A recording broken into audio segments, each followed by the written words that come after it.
Hi there. Welcome, everyone. Today, we're here to talk about CDPs as the engine for growth. And today, we'll be covering a case study as well as some perspectives on CDPs. So today, we have Daniel Newman, and he's a principal analyst with Futurum Research. So happy to have him, as well as Michael McCamish. He's the senior director of web marketing at Brookdale Senior Living. And I'm Tom Treanor, the CMO of Treasure Data. So Daniel, let's start with you. Digital transformation, what really happened? Yeah, absolutely. Last year was a chaotic year. We saw 2020 start off with a lot of question marks. We thought the forest fires in Australia were going to be how our year was going to be defined, only to have COVID-19 really derail almost every industry, at least momentarily. Now, we saw momentum pick back up throughout the year as companies started to figure it out. But what we really saw was this great acceleration of digital transformation. Besides the cliche and the buzzword of digital transformation, there was a real thing. Companies that had essentially been holding on to non-digital practices, that hadn't overhauled, moved workloads to the cloud, that hadn't refined and worked on managing data to be able to optimize customer experiences, found themselves in a real predicament. And we do research every year. We do a digital transformation index. So I'm sharing here a little bit of that with everybody here in the audience. And we do a leaders and laggards scale, or laggards to leaders scale, as we like to call it.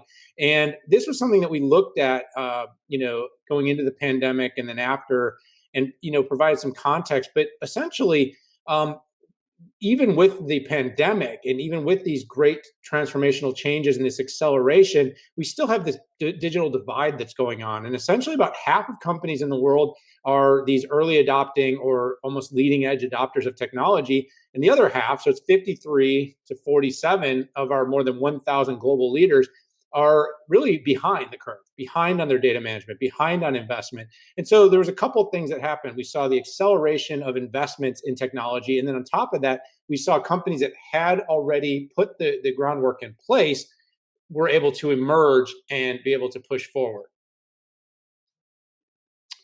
So a couple of data points that I just wanted to share when we talk about what really happened was, I think everybody wants to look back and say, well, how did companies respond? How did companies react? How did companies prepare and then actually take these preparations to action? And how are companies feeling? So we were talking to these business leaders, and we really asked about, the respondents' mindset about technology and how did that change?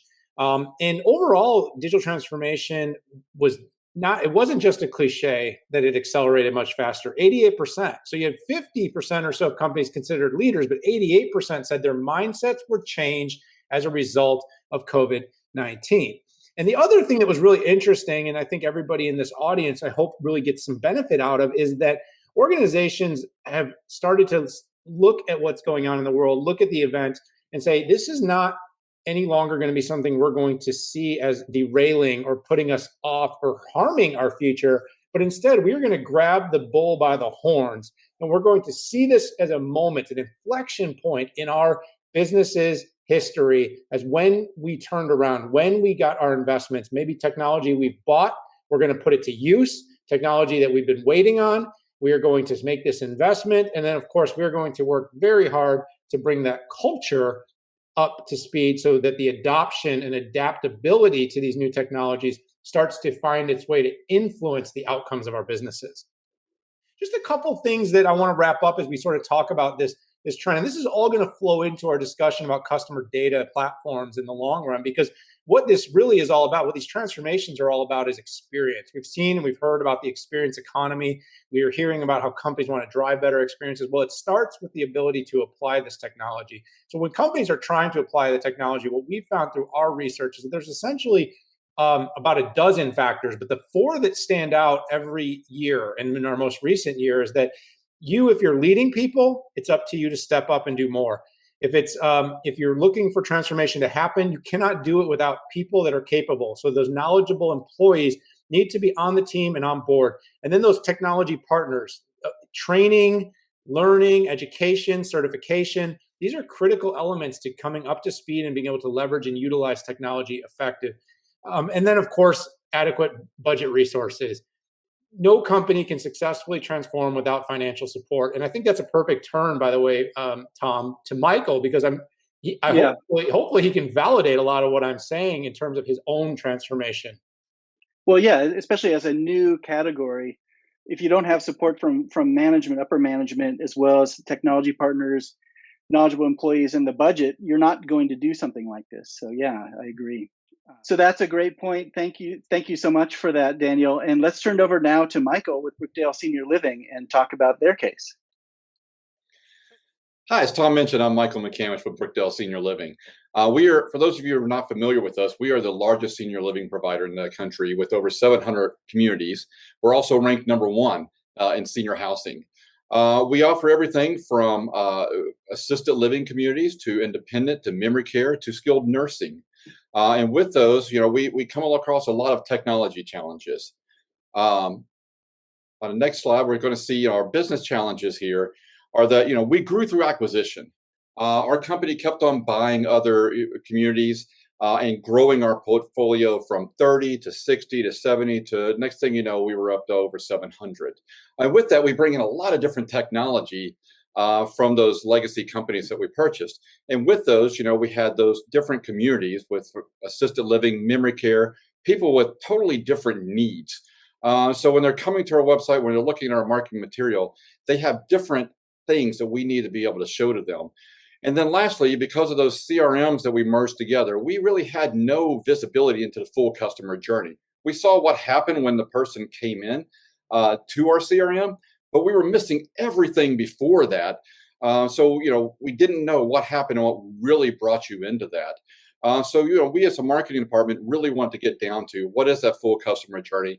How are we seeing it all? So we wanted to take our tech stack and really see, put it all together so that, because we have the same problem a lot of marketing teams do of the web person says, I brought you this many leads. The paid search person says, I brought you that many. The social says they brought you that many. And as soon as you add it all together, there's more leads than we really had as a whole company. So we wanted to get down to that little, the truth of who is that single source of truth. And that's where we brought in Treasure Data for that. And with that, we're also able to go now see who is that first touch in that marketing channel to go, this is what brought the customer in originally. This is what gave them their first view of Brookdale. And then this is what helps you move down that path because, with senior living, we're lead generation. And our lead journey is long. It can be anywhere from someone being released from the hospital today and needing something today and doing a quick search on your phone, or it could be up to 18 plus months. So that's a long journey that we're tying a lot of data together with our marketing tech stack. So with that, we do have a pretty large martech stack, as most of y'all probably have. We have a lot of little walled gardens here, and we have different things from Adobe to Dialogue Tech to Treasure Data that we're wanting to merge all together. And we try to look at that when we're looking at our stack of going, where do they fit in the customer journey? Are they in that general research phase? Are they in the product and location phase? Are they contacting and meeting our community or selecting a move in? Or are they, social and PR who's kind of there all the time, analytics who's there all the time, and our productivity that we're working, in on a daily, if not minute basis. So we wanted to be able to bring all that together because Treasure Data was the only thing that can see across the full gamut there to give us that single source of truth of going, how does the website interact with paid search, interact with social, and then interact with our CRM so that we know here is the best combination of those sources. So on there, once we started getting everything into Treasure Data, we're now able to see that full journey as mentioned. So we have a view here, the shorter lines that you're seeing on the top left graph are the median days to move in. So that's really the first time that, we saw you in our CRM till moving in. And, what we're seeing here now is we're adding on days, weeks, months to some of these different outlets of going, yeah, we all shop around as customers. When I'm buying shoes, I'm going to stevemadden.com. I'm going to Amazon. I'm going to Zappos. And we're shopping around all over the place. But we're trying to see when are they actually coming to our brand website? Because no matter what you're doing, you're always coming to that brand website. So we're trying to say, when are they coming there and how is that affecting them? And then what can we do to get people to move in faster? So on the right, now we're able to see all the different touch points of that journey, when they were calling, what action prompted them to call, when they were visiting our website, did an email really prompt a call? Did that make them take the next action in that step? So now we're able to see the full journey, rearrange our budget to try to, weight it to go what's bringing more people in, and then, lower it for what's closing and what's putting it on the end. So now we're able to, take our budgets on that, go to senior leadership and go, here's a story that works. Here's where we need to invest more money. Here, driven by the data, is what is most important in that customer journey. And now we're able to start looking at this, taking all the data and starting to customize that on our website.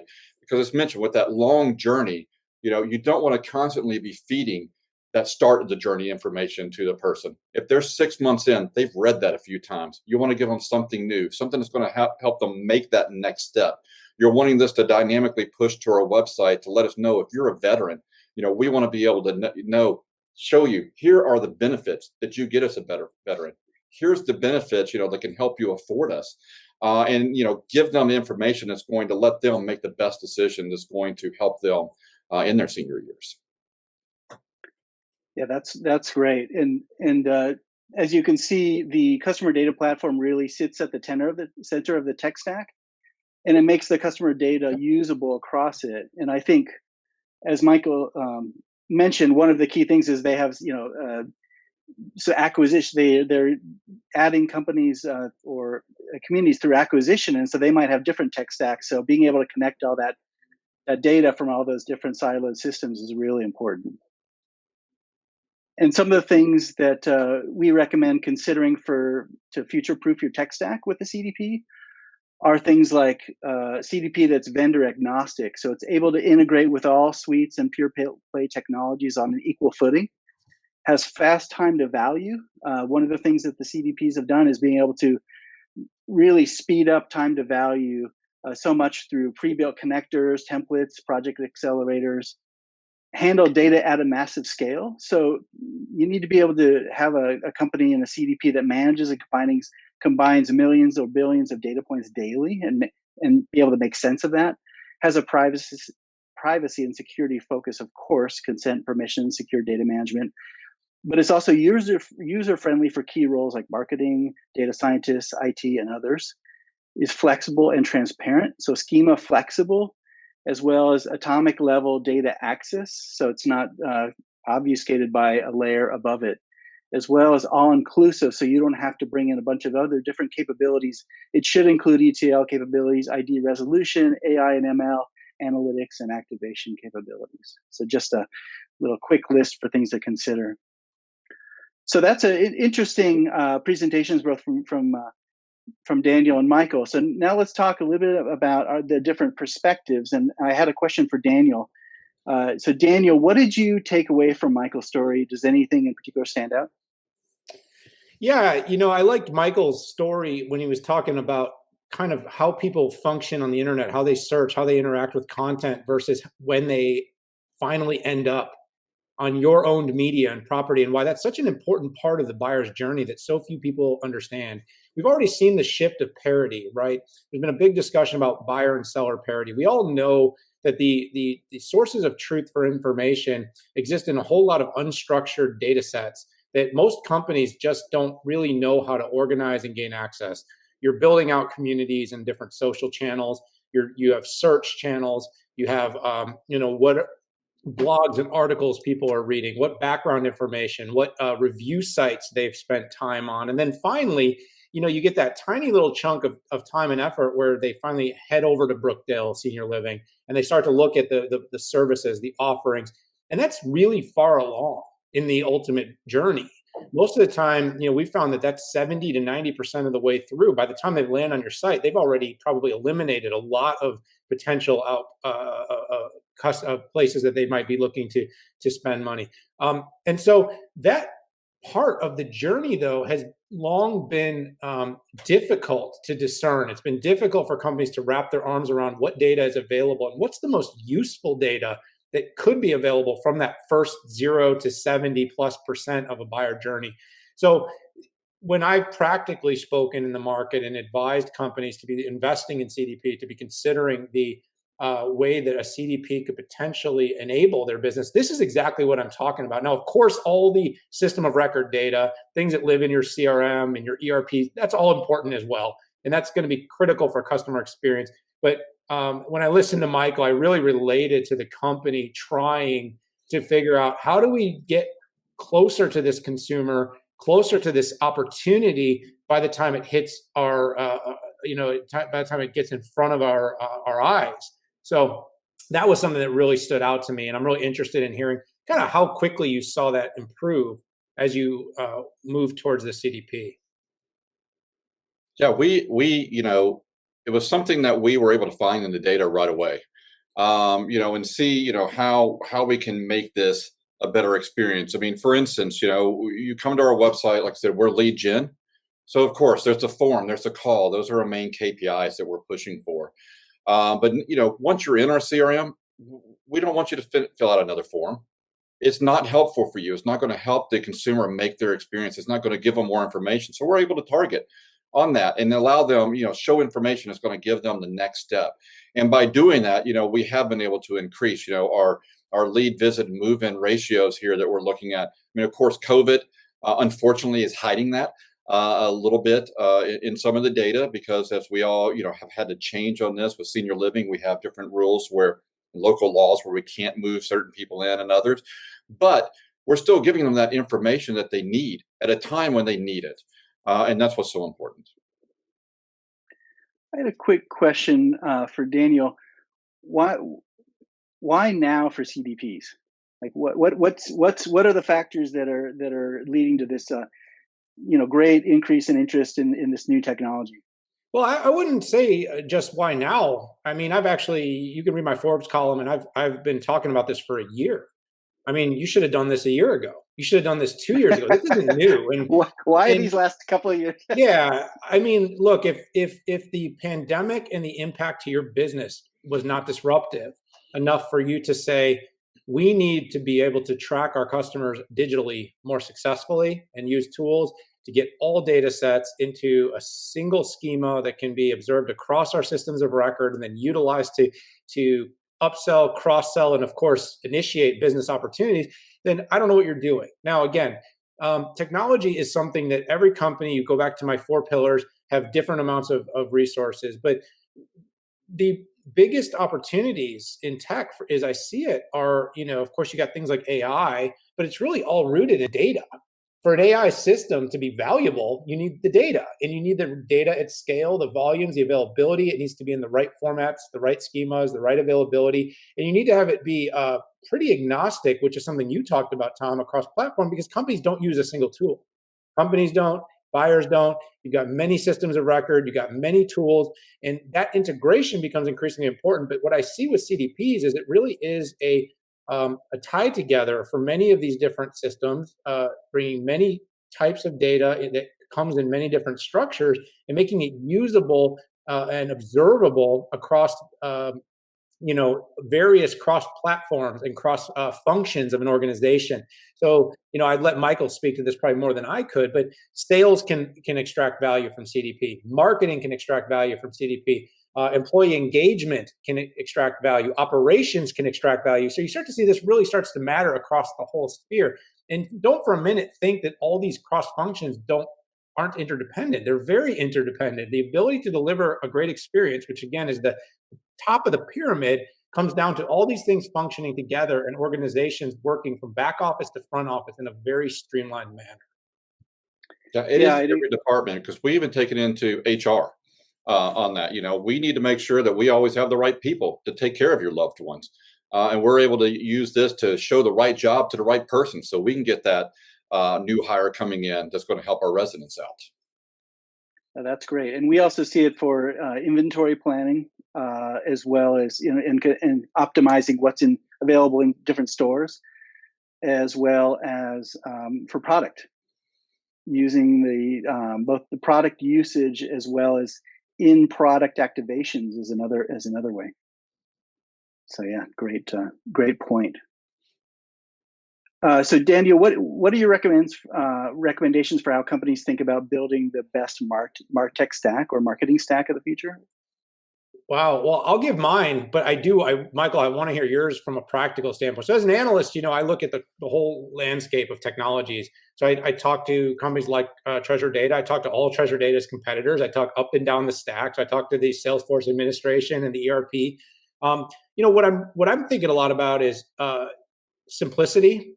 So I'm thinking about integrations. How do companies build APIs and simple integrations? How are they being friendly and flexible to cloud? What I've generally observed over the last year is we are not going to move everything to public cloud. We're going to see a hybrid workflow. And it's a little bit, again, buzzwordy, but it simply is how it goes. Whether it's about privacy and compliance, you're going to have some data that's going to need residency on-prem. You're going to have some workloads that are going to be in clouds, whether that's Azure, AWS. It needs to be flexible. It needs to be extensible. Gosh, another buzzword, but it needs to be able to connect to many systems. The other thing I'm really recommending companies is data management, getting data organized. So many companies want to jump ahead and get tools, and tools are great, but tools are only as good as that data that sits underneath them and beside them. So looking at where your customer workflow and how a customer becomes a customer and how a customer stays a customer. And those are kind of questions you have to ask, how you deliver service to your customers. All those things are really important considerations for an organization when they build workflows. But is that data management layer been built out to scale? And the last thing I think about is really been common data models and schema, is thinking about, now that we've talked about data management, talked about all this data, how do you get it all into a format that can be appreciated by a vast set of tools? And then, of course, looking at all those tools that you pick and say, are they built to work together? Are they built to work together? Because if not, you're going to have a lot of trouble. You should be looking for things that can be scaled and added upon with simplicity, whether that's low code, no code, API, connectors. How do you kind of work your platforms to be able to add, scale, grow without massive disruption, huge developer costs and fees, and complexities to bringing in new data sources? And as I mentioned, there's a world of unstructured data out there that people aren't thinking about. But Michael's example is great. All that data in social, all that data that's on articles, blog posts, comments on Yelp, stuff like that. And it depends what industry you're in, but that's really useful data. And it's one thing to observe it. It's another thing to have that data in your systems of record and making it instantly accessible by anyone in your organization to be able to use that to carry a motion, whether that's a sales motion, a service motion, et cetera. Yeah, and I'll say for us, the considerations, really was, first, privacy, security, but exactly what, Daniel was saying is we needed something to be able to plug and play with a lot of stuff. There's a lot of walled gardens out there, and some of the systems that we have, have similar products that are walled gardens, and that's great if you're all playing with the same toys. But we have different toys across different departments, and we don't have the dev team that can build out all these APIs and maintain it every time one of these other folks want to change it on their end. We needed somebody that can bring it together, support us on that, be more plug and play so that we can worry about the data. I don't want to worry about the connections. So that was one of the biggest thing with our small team, to find somebody that can play with everyone, not just certain toys they want to. Great. And then what did the implementation look like, or the kind of the kickoff of the project, and kind of what was the first couple of months like? The first couple of months was great in that we were putting our martech stack in there. And as you saw, a lot of our martech stack is at least newer. So that went really smooth, putting our web analytics in there, our social stuff, everything kind of just bam, bam, bam. We got that information. But then it comes to those old systems, those ones that are sitting in your IT department, that have been around for decades, that don't really, have been only on-prem, never really connected to the outside world. That's where, the brakes kind of hit. And that's truthfully what, took the longest time. But, know that even during that time, though, we were able to take advantage of what we were doing because those marketing systems talking to each other, Treasure Data for us ended up being that feed engine to go back and forth. So at least now our different marketing technologies were talking to each other, we were still getting benefits out of seeing more of the journey than we ever had, all tied together. And then once we were able to work out what we had in our CRM and what we had in some of those other back-end systems, that were sitting on-prem, then we just sort of skyrocketed forward. So, I'd tell everybody, don't be scared to start. Have a plan, of course. Don't go in there without a plan, or you're going to fail. But have a plan, and you're going to run into bumps. But at least know where. We'd always like to work in a crawl, walk, run. Put enough stuff in there so you can get moving, and senior leadership start seeing the value right away. And you can start, evangelizing that. And then you're only going to get more people wanting to play with you throughout the organization and add their data, and they're going to be more, friendly in doing it. So, get that proof of concept up, get it out there so, you can see what you're doing, because you're going to change direction multiple times during this process. But you're never going to know what you're going to change direction to until you start. Great answer. Daniel, any last thoughts or questions? No, I think it's always great to listen to someone like Michael. I look at the broad ecosystem, and we talk about stacks, and we look at all these things from a big east-west sort of visionary picture. And so, application is everything. And customer stories and hearing case studies, I'd say as an analyst, one of the things that gets valued, but that everyone listening to this, I really think should take to heart, is listen to people who've done it. Listen to people who have shared similar complexities. I've seen a lot of growing interest in verticalized case studies because people want to hear, if you're in senior living, how have others in senior living that are dealing with this particular dilemma? If you're in banking, how are others that are in banking and financial services dealing with this? Because there's a lot of complexities. And at times the tech industry likes to try to oversimplify things in the way we sort of present. And that's because, that goes back to the Steve Jobs, right? We got to make everything really easy, like an iPhone. But when you're talking about massive volumes of data, you're talking about hybrid cloud, you're talking about schema, you're talking about even low code, let alone full application development. You're talking about extensible apps that are functional. And then, you're talking about CX, you're talking about a lot of different things.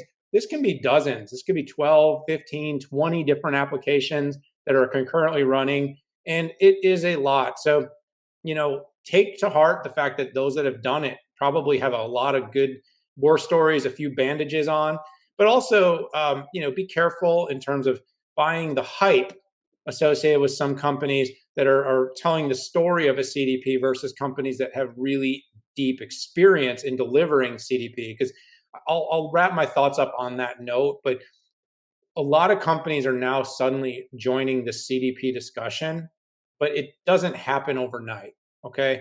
It's doing a function of the productivity stack does not mean you fully understand or are fully capable to deliver what CDP is supposed to be. So that 360 omni-channel customer view is the holy grail. And the investment to get there is something that every company should really be thinking about. Amen. Great. Thank you. That was a perfect wrap up. Thank you, Michael, so much for sharing your story. Thank you, Daniel, for your insights, and really appreciate having you guys on. Thank you. Great to see you. Thanks for having me.